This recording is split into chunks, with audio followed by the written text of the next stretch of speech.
Now I've been working like hell. So I'm with you, Jake. I got an early morning tomorrow. Let's get this thing going, guys. It is you know what the time it is. You've seen this show before. It's the movie watching challenge. Boo, boo, boo. That's right. And this week, Jake is going to give his thoughts on Good Will Hunting, starring Matt Damon, Ben Affleck, Robin Williams, the late great Robin Williams. I'm very excited to hear Jake's thoughts on this. It is a universally critically acclaimed movie, or is it? Jake will let you know his thoughts. Jake, what's up, man? Yeah, so look, whenever the challenge comes around for me, it always seems to be like some kind of very extremely popular movie, right? Because that's always like the movie that I'm challenged to. Like last time it was Parasite, and you know my feelings on Parasite. So I had said last week when I was challenged that I had seen like bits and pieces of this film over time, whether it's on television or whatever. And I specifically remember, like, the movie's very old, but spoiler if you want. When they're walking through like his front yard, it's not a spoiler. Are we talking about? It's not a spoiler, really. It's them walking through his front yard. Like I remember scenes of them walking through his front yard. Like when we got to that moment, I was like, oh yeah, like I remember seeing this scene. But I didn't know like what the actual film was really about, and so I was pleasantly surprised to know that it was. My washing machine is about to go off. I was pleasantly surprised to learn that it's about this hidden prodigy, if you will, aka Matt Damon, who is from Southie in Boston, and he comes from a very hard place, grew up a very hard life, but he has this incredibly genius intellect.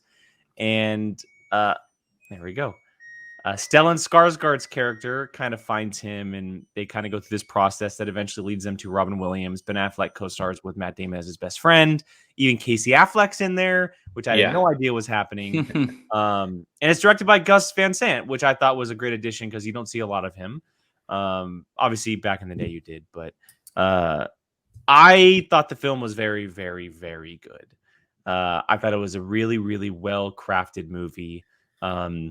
If you're looking to go into this expecting like to see Matt Damon and Ben Affleck in the early days do some really cool stuff, I hate to break it to you, that's not what you're going to get. A lot of the time it's Ben Affleck drinking beer and eating food or in a car. That's essentially what you're getting with him. The movie is heavily focused on what Matt Damon is doing. He's essentially in almost every single scene, with the additions of Stellan Skarsgård, Robin Williams, and a few others.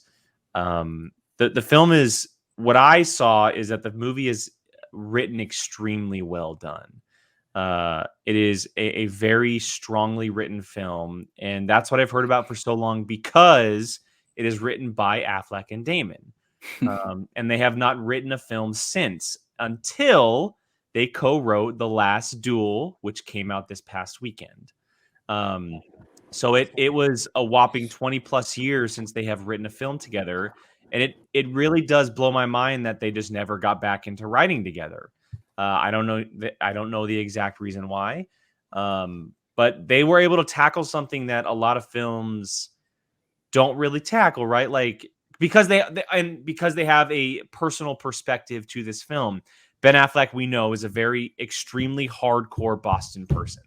That's a lot of his movies are set inside Boston, or his character is from Boston, and so he was able to bring something to this movie that a lot of people weren't able to. And then you bring in the combination of Matt Damon, his best friend, and then the likes of Robin Williams and what he was doing back then as an actor, and Stellan Skarsgård, who is bigger now, who was just as brilliant then, though. And then the directing abilities of Gus Van Sant. And it's like this really good combination of pieces that make a really, really strong film. I know John mentioned in the chat as well, but Minnie Driver is great as Matt Damon's love interest. She plays a British college student who really is a great foil to him. And on top of what Robin Williams does to the character, really evolves him as a person. And I'm not going to spoil it, but the ending of the movie is a clear indication as to why, of how that movie ends. But yeah, I was very happily surprised. I had some really good laughs because of what Ben Affleck and his little crew in the Southeast were doing in the movie. The perspective that we're given of how it really is in Boston on that side of the tracks, if you will. And then just seeing like how one professor can kind of take advantage and the other professor can kind of open some doors was a really cool perspective. And it was also just really nice to see Robin Williams again, if I'm being honest. So that was a big part of it too. So.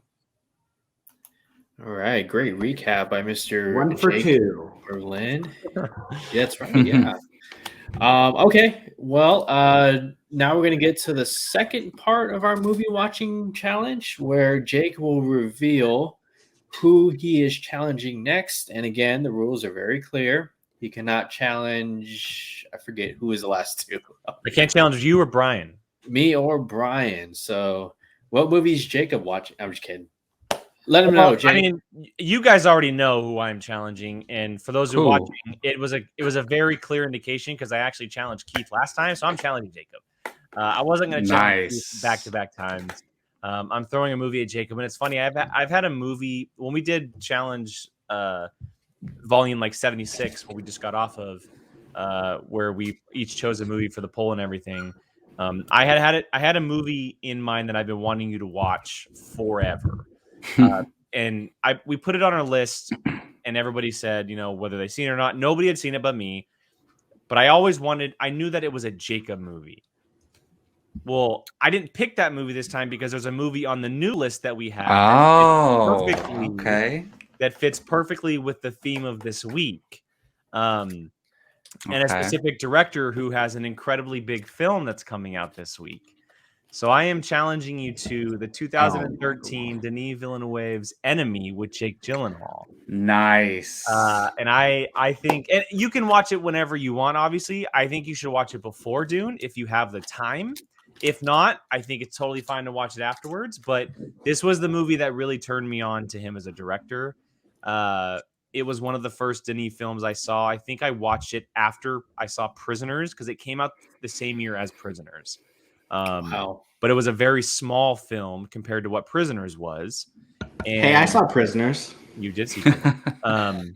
But I love this movie. I believe, if I'm not mistaken, I might have challenged it to Keith way back in the day. I believe you did, yeah. A long time ago. But I do think that you would enjoy it just as much as we do, hopefully anyway. And it also stars my current favorite working actor in the business today, in Gyllenhaal. So it's a win-win. Your favorite working director and your favorite working actor. I literally think we've been talking about this movie and how I haven't seen it since 2014, honestly. I think when we started this, yeah. Yeah, exactly. And because we talked about Denis' other films that were coming out, Prisoners and Arrival and all that. I was like, Enemy's the one I haven't seen, and I wanted to get around to it. This is why I love the movie watching challenge, because of course I want to watch this movie, but we don't have time to watch all the movies we want to watch. So now I get to watch it for sure, and I'm excited. I'll have to figure out. I'm sure Jake has the Blu-ray, but I'll find it online somewhere. John asked in the chat as well. It's unfortunately not available on anything but Showtime. So if you have Showtime, it's available. So I don't have Showtime, but Dexter is coming back, so I'm gonna get Showtime in November. So I'm just gonna get it now, just so I can watch this. I will say if you just look, there you go. Rachel says 99 cents on Apple. Yeah, if you type in a movie on Google, it'll show you the watch options. It's available for rent probably everywhere. It's also available. A lot of places say that if you have the premium subscription, so like Hulu and Prime Video, a lot more movies are available if you have the premium subscription. If you have it, it's available on either Hulu or Prime Video with that subscription. So that's so it says Voodoo 99 cents. Yeah, there we go. It's worth the $1. Like it's $1 for a movie. Of course, absolutely, yeah. Jake is going to single-handedly try to get us to watch. We're going to go through the guys. I will Venmo you $1 to watch this if you want me to. If you seriously don't want to pay 99 cents, I will Venmo you. I rent these movies all the time. $2.99, $4.99. It's all good. It's worth it. You're watching a brand new movie that you've never seen before. Do it. And somehow, some way, it supports that movie, even if it's like 8 years later. Yes, 100%. That 50 cents, man. Pay them royalties. All right. Well, tune in next week for Jacob's thoughts on Danny Villeneuve's Enemy